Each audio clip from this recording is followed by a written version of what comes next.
안녕하세요. 경쌤입니다. 오늘은 우리 아이들 책 좋아하게 책과 사랑에 빠지게 만드는 방법에 대해서 알아볼 거예요. 사실 다들 아실 거라 생각합니다. 책과 친해지려면 부모님이 집에서 책을 읽어야 되고, 아이랑 같이 책을 읽어줘야 되고, 책으로 다양한 독후 활동을 해야 되고, 책을 통해서 체험학습을 가야 되고, 다 아실 거라 믿습니다. 그래서 저는 그런 다 아시는 내용들을 조금 더 구체적이고 간략하게 설명을 드리고 또 실천할 수 있는 좀 새로운 방법이 없을까 고민한 몇 가지도 그냥 이야기식으로 간단히 말씀드리려고 합니다. 우선 아이가 책과 친해지는 방법은 일단 책과 가까이 있어야겠죠. 그래서 책과 친해지려면 우선 책을 정말 안 친한 아이들이 있어요. 그런 아이들은 책을 통한 놀이로 접근하셔야 돼요. 무슨 이야기냐 하면 책을 가지고 세워놓고 도미노 놀이를 한다든가 책을 세워서 이렇게 집 모양을 이렇게 세워서 만든다든가 이런 활동들을 통해서 그냥 책을 만지고 느끼게 해주는 게 필요합니다. 일단 기본적으로 책을 만지고 느끼게 되면 이제 아이들도 궁금하니까 표복이 되어 있습니다. 보통 그렇기 때문에 좀 정말 책도 안 친한 아이들은 책을 통해서 책을 여러 개 쌓아서 넘어뜨린다던가 아니면 책을 단순히 그냥 펼쳐서 그림 혹은 쪽수 예를 들어서 그런 거 많이 했었잖아요. 책을 넘겨서 그 쪽수가 나오잖아요. 예를 들어 18페이지랑 7페이지가 나왔어요. 그러면 뒷자리 숫자가 더 큰 사람이 이기고 진 사람이 벌칙 받는 18, 7이면 8이 7보다 크잖아요. 그런 식의 놀이를 할 수도 있고요. 그런 여러 가지 놀이가 있어요. 그리고 또 업그레이드 시킨다면 그런 비닐 장갑 같은 거 끼고 책 빨리 넘기기 이런 식으로 다양하게 응용해 볼 수도 있는데 이건 책과 정말 안 친할 때 접근하는 방법이고요. 책과 이제 적당히 친해졌으면 이제 책을 함께 읽는 게 중요한데 부모님이 먼저 읽어주시는 것도 중요하고요.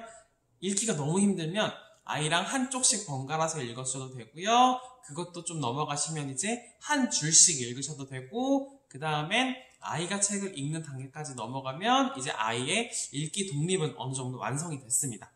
근데 이제 읽기 독립을 하면 아이가 사실 책을 정확히 읽는지 안 읽는지 잘 모르겠다는 부모님들이 많으세요. 그러면 책 읽는 내용을 사실 그렇다고 일일이 확인하자니 약간 좀 감정이 약간 이렇게 좀 서로 안 좋아지는 경우도 많아요. 그렇기 때문에 약간 이렇게 서로 그 과정과 결과를 확인하기보다는 그 아이가 읽는 그 현장, 그 장면 속으로 빠져 들어가셔야지 이게 검사가 안 되거든요. 지금 무슨 이야기냐면 아이가 책을 다 읽고 부모님께서 뭐 읽었어? 써봐 라는 식의 이런 식으로 약간 접근이 되면 아이가 이제 독후 활동이 숙제로 접근을 하게 돼서 책을 안 읽고 싶어져요. 왜냐면 책 읽는 게 약간 재밌고 그냥 즐거운 일인데 뭔가 해야 될 게 생기는 거잖아요. 그렇기 때문에 책을 읽고 독후 활동을 하시려면 책을 읽을 때 같이 있으셔야 돼요. 지금 무슨 이야기냐면 아이 책을 같이 굳이 안 읽더라도 아이가 책을 읽을 때 다른 책 한 권을 옆에서 같이 읽어주시는 것 정도는 해야 서로의 책 내용을 물어보면서 자연스럽게 독후 활동이 잘 되지. 아이가 너 책 읽어 하고 부모님이 이제 물론 집안일 같은 건 당연히 하셔야 되지만 그런 걸 하시다가 와서 이야기를 하면 아이가 약간 검사받는다고 느낄 수가 있어요. 요건 또 독서 흥미를 떨어뜨릴 수도 있거든요. 그렇기 때문에 가급적이면 아이가 책을 읽을 때는 같이 꼭 책을 안 읽으시더라도 부모님 할 걸 옆에서 하신다든지 그런 식으로 접근하시면 좀 도움이 되고요. 이제 읽기 독립까지 하시고 아이가 책을 더 좋아합니다. 근데 아이가 여기서 한 단계 독서 흥미가 꺾이는 결정적 시기가 초등학교 3, 4학년쯤에 학원을 많이 다니기 시작하면 꺾이기 시작해요. 왜냐면 공부할 것도 굉장히 많은데 지금 책도 읽어야 돼요. 집에서는. 근데 책도 읽는 것뿐만 아니라 독후 활동도 해야 돼요. 이게 쉽지 않아요. 거기다가 학교에서도 책 읽고 한 줄 쓰기 이런 걸 계속 나옵니다. 그렇기 때문에 아이는 이제 더 이상 책이 즐겁지 않고 숙제가 되는 거예요. 그럼 이런 아이들은 어떻게 해야 될까요? 3, 4학년 아이들 옆에서 부모님이 책 읽어주는 거 대부분 아이들은 약간 피하려고 하는 경향들이 많더라고요. 그렇기 때문에 물론 관계가 쭉 이제 책 읽는 관계가 유지됐으면 아이도 이제 동의를 하겠지만 그렇지 않은 경우에는 아이가 좀 피하려는 경우가 많아요. 그럼 이때는 어떻게 하면 좋으냐면 아이가 책을 읽고 나서 독후 활동을 할 때 그냥 독후 활동을 하시는 게 아니라 조금 더 발전된 걸 하시는 거예요. 예를 들어서 아이가 국어랑 수학 공부를 많이 하잖아요. 그 요거랑 관련 지어서 좀 독서 활동을 해보시면 그나마 좀 독서랑 친해질 수 있거든요.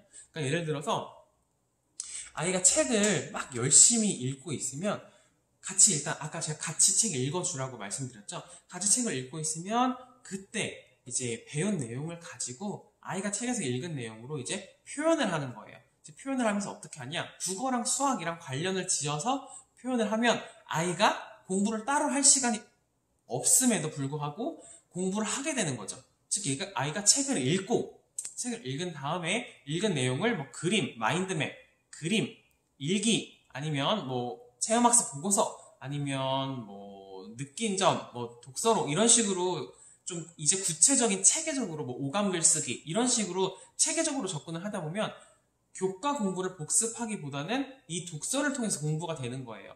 그러면 아이는 굳이 딴 공부 안 해도 책 읽고 활동을 하면 공부를 한 거구나 라고 교과랑 이제 독서를 연관시켜서 이렇게 하나에 접근해 보시면 전 좋을 것 같고요. 그 다음에 5, 6학년 아이들은 이제 독서랑 이제 정말 좀 많이 멀어지기 시작하는 단계인데요. 책을 많이 읽던 아이들도 보통 이제 3, 4학년 때까지는 그래도 좀 읽다가 5, 6학년 되면 책과 정말 멀어집니다. 정말 많이 멀어져요. 그리고 근데 또 좋아하는 아이들은 이제 성인 도서, 어른들이 읽는 책이 있잖아요. 그 소설이라든가 그런 청소년 도서 말고 성인 도서들도 많이 읽어요. 그렇기 때문에 그 독서 격차가 굉장히 심해지는 시기라고 할 수도 있는데요. 이때는 아이들이 그 동화가 그 줄글로 된 동화들이 많아요. 그러니까 잘 보시고 그냥 이제 완전 동화책이 아니라 청소년 도서라고 할 수 있는데요. 그런 청소년 동화가 있어요. 그러니까 그런 거 잘 찾아보셔서 그런 거 독서 한번 해보시면 저는 좋다고 생각을 합니다. 근데 독서 흥미가 사실 제가 왜 계속 말씀드리냐면 6학년쯤 되면 이제 흥미가 떨어지고 중학교 가면 책을 거의 안 읽기 시작하는 아이들이 많아져요. 그렇기 때문에 책 읽기는 저는 정말 6학년까지는 그래도 책을 최대한 많이 읽게끔 독서 효과는 다들 아시잖아요. 책 많이 읽으면 똑똑해지고 뭐 이렇게 시냅스들이 연결돼서 이제 아는 것도 많아지고 두뇌 회전도 빨라지고 기억력도 좋아지고 문제 해결력도 빨라지고 이런 거는 당연한 것들이기 때문에 저는 6학년까지는 최대한 독서를 많이 하셨으면 좋겠다는 의견을 드립니다.